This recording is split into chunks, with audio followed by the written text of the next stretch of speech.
Assalamualaikum warahmatullahi wabarakatuh. Halo semuanya, perkenalkan saya Mereka Ramadan.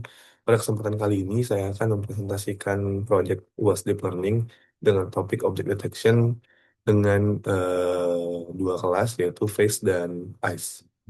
Dalam proyek kali ini saya membangun sebuah pipeline lengkap menggunakan YOLOv 11 untuk mendeteksi objek wajah dan alur pengerjaan saya mencakup data acquisition menggunakan RoboFlow, exploratory data analysis, training model, evaluasi metrik secara komprehensif, visualisasi hasil training dan validasi, serta interpretasi performa model. Oke, yang pertama, eh, saya menginstal RoboFlow alasannya karena dataset yang saya gunakan berasal dari RoboFlow sehingga proses pengunduhan dataset menjadi otomatis. Setelah itu saya mengakses dataset face detection menggunakan APK. RoboFlow kemudian mengunduh dataset ke lingkungan kerja Google Colab. Dataset ini berisi kumpulan gambar wajah yang telah dilabeli dengan bounding box. Selanjutnya saya melakukan exploratory data analisis sederhana untuk melihat struktur dataset. Saya mengecek folder train, valid, dan tes serta menampilkan beberapa sampel gambar. Tujuan dari EDA ini adalah memastikan bahwasannya anotasi bounding box tampil dengan benar, format dataset sesuai dengan YOLO, kondisi gambar cukup bervariasi, dan dataset tidak memiliki korup. Dapat dilihat di sini saya telah menampilkan beberapa sampel gambar. Setelah itu, saya menginstal dan mengimport library Ultraristic, YOLO, dan library pendukung lainnya seperti Matplotlib, Matplotlib, Pandas, dan Torch, serta OS. Setelah itu, saya membuat model YOLO V11N, yakni versi ringan yang cepat tetapi tetap efektif pada YOLO. Setelah daripada itu, saya melakukan training, saya melatih model selama 20 epoch dengan ukuran gambar 640 dan batch size di 16.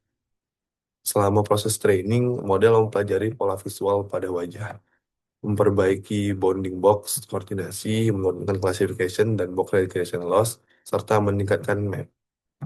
Dapat dilihat di sini.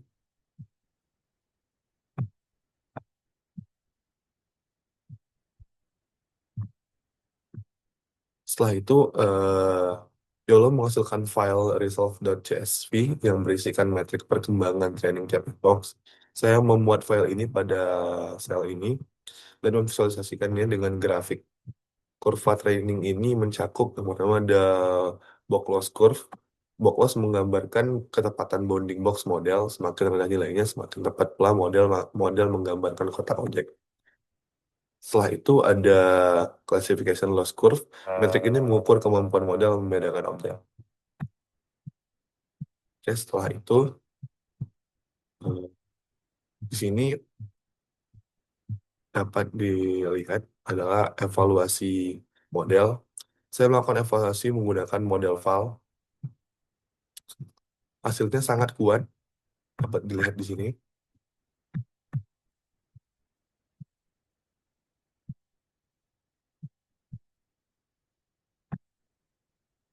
Dapat dilihat di sini MIP 50-nya ada di 0.9409, sedangkan MIP 5095-nya ada di 0.6937, precision ada di 0.9395, serta recall ada di 0.9719.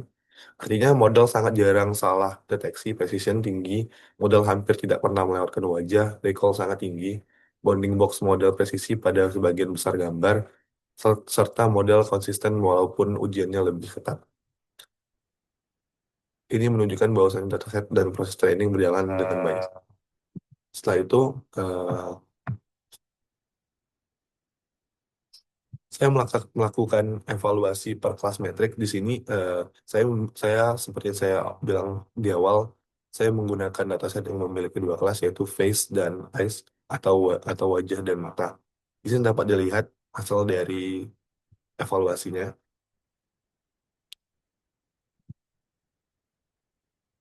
Setelah itu saya memvisualisasikan PR curve atau precision dan recall curve, grafik yang menggambarkan hubungan antara presisi dan recall pada berbagai level confidence. Maknanya jika curve berada dekat dengan sudut kanan atas, performa performanya sangat baik. Eh, Model memiliki kompromi bagus antara mendeteksi semua objek dan menghindari false positif. Pada PR curve model saya garisnya sangat luas dan tinggi. Dapat dari sini menunjukkan bahwasannya model mendeteksi wajah dengan akurat bahkan pada confidence rendah.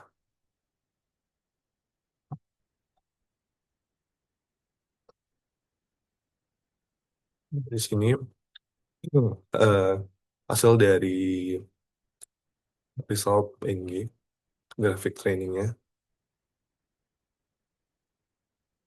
Setelah itu saya memvisualisasikan F1 curve. F1 F1 score adalah gabungan antara precision dan recall. F1 F1 curve menunjukkan pada confidence berapa model paling optimal. Pada grafik yang saya tampilkan, puncak F1 berada di confidence sekitar 0,6 sampai dengan 0,7. Ini berarti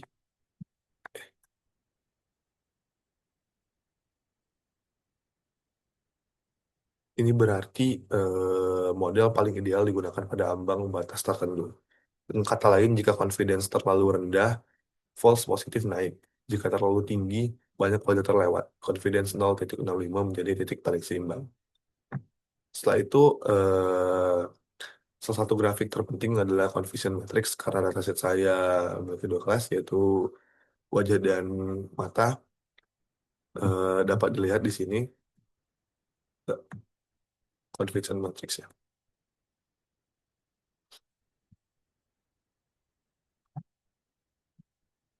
Di sini,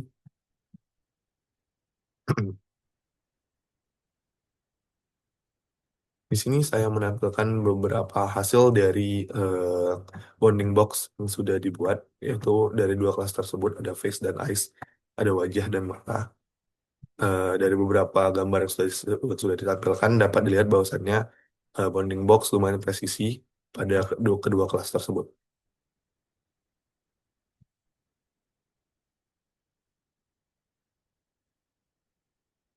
Dengan hasil evaluasi yang yang lumayan akurat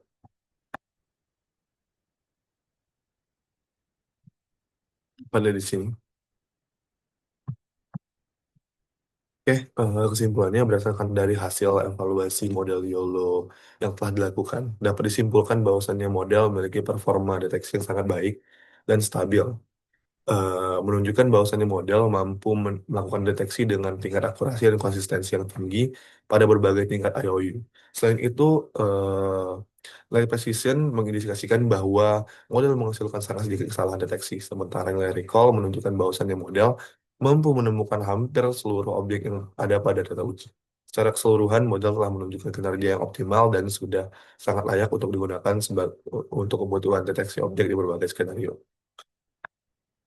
Saran yang dapat saya berikan pada proyek kali ini, meskipun performa model sangat baik, beberapa pengembangan masih dapat dilakukan untuk meningkatkan generasi model ke kondisi dunia nyata. Disarankan untuk menambah variasi dataset, terutama dengan kondisi pencahayaan berbeda, orientasi objek yang bervariasi, dan lingkungan yang lebih kompleks, agar model lebih robust terhadap perubahan skenario. Selain itu, proses augmentasi data dapat dioptimalkan dengan menambah keragaman pola yang dipelajari model, kemudian lebih ketat, lebih lanjut juga dapat dilakukan pada data di luar dataset uji untuk memastikan konsistensi performa. Jika diperlukan, fine-tuning dengan dataset tambahan dapat membantu meningkatkan kemampuan model dalam mendeteksi objek secara lebih akurat dan stabil. Model juga dapat dioptimalkan lebih lanjut untuk penggunaan real time dengan memperhatikan trade-off antara kecepatan, inferensi, dan akurasi. Oke, mungkin cukup sekian yang bisa saya sampaikan pada proyek kali ini. Lebih dan kurang saya mohon maaf. Kepada Allah saya mohon ampun. Wabillahi taufiq wal hidayah. Wassalamualaikum warahmatullahi wabarakatuh. Terima kasih. Sampai bertemu kembali.